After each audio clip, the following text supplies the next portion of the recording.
Once you're done implementing your pa7.go, you'll need to do the testing using a regular web browser, such as Chrome, such as Firefox, or simply a command line browser, curl. Okay? And so you need to request some HTML file and see how the pa7.go reacts. Now, feel free to generate your own HTML file of arbitrary size. Okay. Now, if you don't want to bother generating that file, you can actually curl Poly's test HTML file. So that can be done this way to your pa7 directory.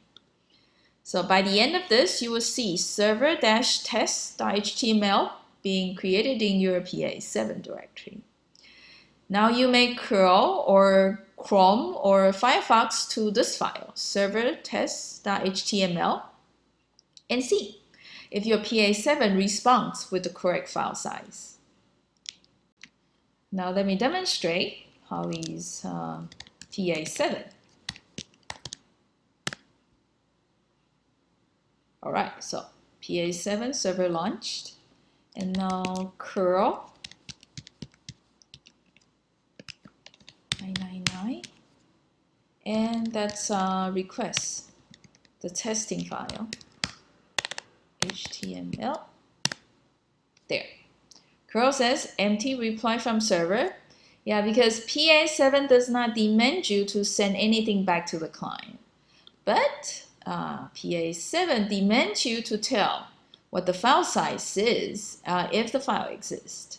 So pa7.go there is responding file size 2122. All right. Now let's try to curl a file that doesn't exist. Yeah, just the server, okay? There. All right, let's see. So that file does not exist. So the server side here prints file not found on the server side of terminal. So not sending any messages back to the client. And that's it.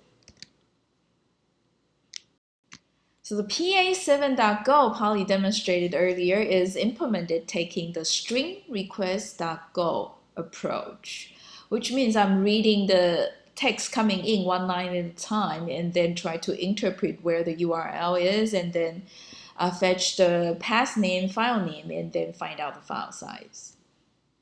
Poly implemented also a version of pa7 such that it's taking the simple request.go approach, which is to do what? Re-request, and then try to find a way to access the URL and particularly the path name and file name, and then get the file size. So let me demonstrate. Go run pa7 http. All right. And then let me curl the same thing. Yeah, server launched. Server test.html. There. It returns the file size 2122. And now that's request an HTML file that doesn't exist. Test.html. Oh, test.html actually existed. Interesting. Okay, then let's do t.html. There, file not found. Okay, just to confirm. Server test. Yeah, that's the size. Test.html. Does it exist? Oh, okay, so it exists and it's the same file. All right, so yeah, working.